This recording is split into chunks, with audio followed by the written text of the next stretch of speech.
बंगळुरू येथील नॅशनल हायवेवर एक अत्यंत हादरवणारी दुर्घटना घडली। त्यामध्ये रोडवर एक कंटेनर पलटून कारवर आदळल्याने कारचा पूर्णपणे चेंदामेंदा झाला आणि त्यामध्ये एकाच कुटुंबातील 6 जण मृत्युमुखी पडले। हा अपघात एवढा भीषण होता की त्यामध्ये कारचा अक्षरशः चुराडा झाला। ख्रिसमसच्या सुट्टीनिमित्त जत येथील गावाला निघालेल्या हसत्या-खेळत्या कुटुंबावर काळाने घाला घातला आणि एका क्षणात होत्याचं नव्हतं झालं। मृतांमध्ये 3 मोठ्या माणसांचा तर 2 लहान मुली आणि एका मुलाचा समावेश आहे।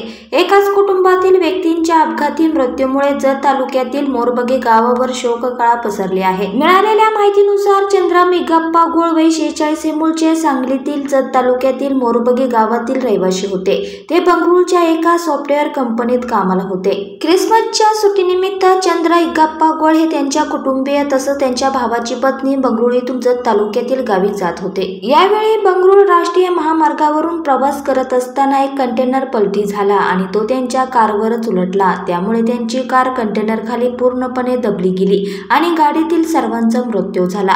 बंगळुरू जिल्ह्यातील नेलमंगला तालुक्यातील तळेकेरे जवळ ही दुर्घटना घडली।